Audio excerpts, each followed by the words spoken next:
1వ తేదీన పండగ అని చెప్పి భర్త ఇంటికి రావడం జరిగింది. ఇంటికి వచ్చిన భర్తతో తనకు జరిగినటువంటి సంఘటనను యశోద భర్తకు చెప్తే పోలీస్ స్టేషన్కి వెళ్ళి కంప్లైంట్ ఇద్దాం, ఎప్పుడైనా కూడా నేను లేని సమయంలో మరీ ఇలాంటి సంఘటనలు పునరావృతం అవుతాయి అని చెప్పేసి వాళ్ళిద్దరూ ఆలోచించుకొని 2వ తేదీ పండగ రోజు సాయంత్రం వాళ్ళు పోలీస్ స్టేషన్కి వెళ్ళి ఫిర్యాదు చేస్తే ఎస్ఐ గారు లేరని చెప్పేసి పోలీస్ స్టేషన్లో ఉన్నటువంటి ఎస్ఐ గారు కానీ రైటర్లు కానీ పోలీసులు కానీ ఆ అమ్మాయి కంప్లైంట్ తీసుకోకుండా వెనక్కి పంపించడం జరిగింది. నేను అడుగుతా ఉన్నాను, వెల్దుర్తి పోలీస్ స్టేషన్లో అసలు ఏం జరుగుతుంది? ఒక పక్క ఈ రాష్ట్ర ముఖ్యమంత్రి మహిళల కేసుల పట్ల నిర్లక్ష్యం వహిస్తే తాట తీస్తామని చెప్పేసి స్పష్టంగా స్టేట్మెంట్లు ఇస్తా ఉంటే, ఇక్కడ మాత్రం పోలీసులు మహిళల మీద లైంగిక వేధింపులు జరిగినా, మహిళల మీద అత్యాచారాలు జరిగినా, అసభ్యంగా ప్రవర్తించినా పట్టించుకోరా అని నేను అడుగుతా ఉన్నాను. ఇండ్లలోకి వెళ్ళి తాళాలు వలగొట్టి ఇండ్లలోకి జొరబడితే పట్టించుకోరు, మహిళల మీద దాడులు జరిగితే లైంగిక వేధింపులకు గురవుతే పట్టించుకోరు, ఇక పోలీస్ స్టేషన్ ఎందుకున్నట్లు అని నేను అడుగుతా ఉన్నాను.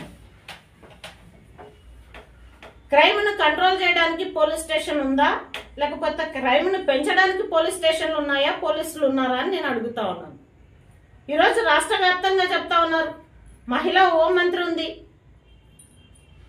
మహిళల మీద జరిగే నేరాలు నిర్లక్ష్యం వహిస్తే వాళ్ళ మీద యాక్షన్ తీసుకుంటామని చెప్తున్నారు.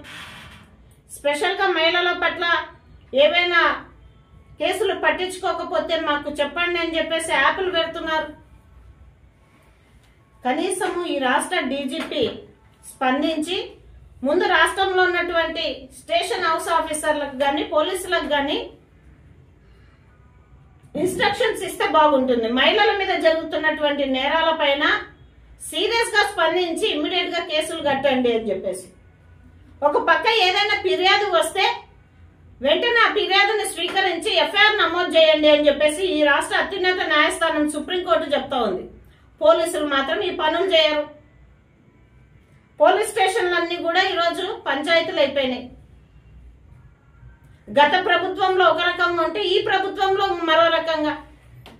ప్రభుత్వాలు మారుతున్న మహిళల పరిస్థితులు అయితే మారతలేవు.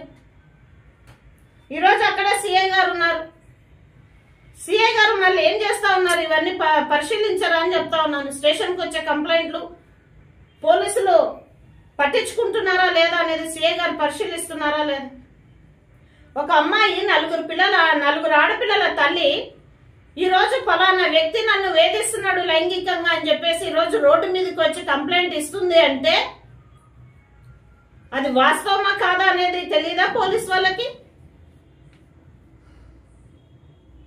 ఇది చాలా నిర్లక్ష్యం వహిస్తున్నటువంటి పరిస్థితి పోలీస్ స్టేషన్లలో పోలీసుల పరిస్థితి. జిల్లా ఎస్పీ గారు కూడా స్పందించాలి, మహిళలకు రక్షణగా పోలీసులు నిలబడాలని చెప్పేసి ఎస్సీ ఎస్టీ బీసీ మైనార్టీ మహిళా ఐక్య వేదిక తరపున డిమాండ్ చేస్తా ఉన్నాము.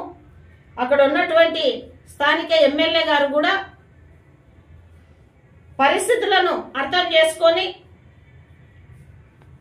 మహిళలకు ఏమైనా సమస్యలు ఉన్నప్పుడు వెంటనే స్పందించేలా ఎమ్మెల్యే గారు కూడా పనిచేస్తే బాగుంటుందని చెప్పేసి తెలియజేస్తా ఉన్నాను.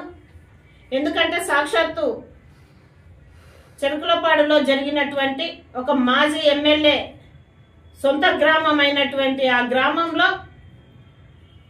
ఒక అట్టడుగు వర్గానికి చెందినటువంటి సామాజిక వర్గానికి చెందినటువంటి మహిళ ఈరోజు నాకు అన్యాయం జరిగింది, నా మీద అసభ్యంగా ప్రవర్తించినటువంటి వ్యక్తి మీద చర్యలు తీసుకోండి అని చెప్పేసి పోలీస్ స్టేషన్లో చుట్టూ తిరుగుతున్నారంటే ఈ రాష్ట్రంలో ఈ కర్నూలు జిల్లాలో ఏం నడుస్తుంది అనేది అందరికీ స్పష్టంగా అర్థమవుతుంది.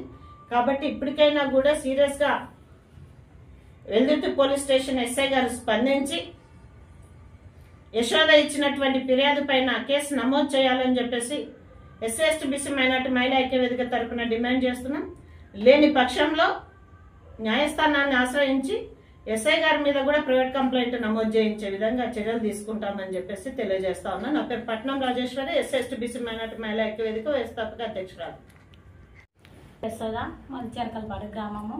నేను 26వ తేదీ సాయంత్రము బట్టలు పిండడానికని అందరికి వెళ్ళింటే 2 వ్యక్తులు వచ్చినారు. బోయ శివ, బోయ మహేంద్ర 2 వచ్చినారు. వచ్చి మీ ఆయన ఉన్నాడని అడిగినారు. లేరు అని చెప్పినందుకు మళ్ళీ శివాన అతను వచ్చి 1000 రూపాయలు ఇస్తాను, నా వద్దకి రా, నా కోరిక తీర్చు అని అడిగినాడు. నేను ఎదురు మానే తలకల నన్ను అసభ్యంగా మాట్లాడి వేధించి చేయి విదిలించుకొని వెళ్ళిపోయినాడు. ఆ తర్వాత 2 రోజుల తర్వాత మళ్ళీ వాళ్ళ ఇంటి దగ్గరకు వచ్చి మా ఇంటి దగ్గరకు వచ్చి సగ చేసి ఫోన్ తీసుకొని సైగ చేసుకుంటా మాట్లాడినాడు.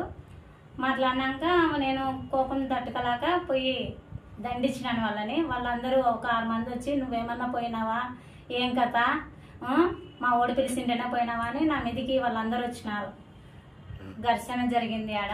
వాళ్ళందరూ వచ్చి తిట్టి వెళ్ళిపోయినారు. నేను మరుసటి అంటే అట్లా కదమ్మా, నిన్నే తిట్టినారా? నిన్నే తిట్టినారు సార్ వాళ్ళు.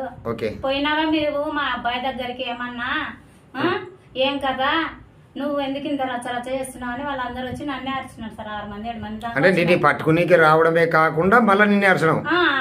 వాళ్ళే వచ్చి అత్తుకున్నారా, నిన్నేమన్నా మా ఓడి పిలిచి నిన్ను అత్తుకున్నాడా, అడ్జస్ట్ చేసినాడా ఏమన్నా అని అన్నారు సార్. అన్నాక మరి మేము మా ఆయన వచ్చినాక చెప్పిన సార్ జరిగిన సంఘటన వల్ల. మేము వెల్లుర్తి పోలీస్ స్టేషన్ పోయినాక అక్కడ ఎవరు ఎస్ఐ సార్ వాళ్ళు ఎవరు లేకండ్రి.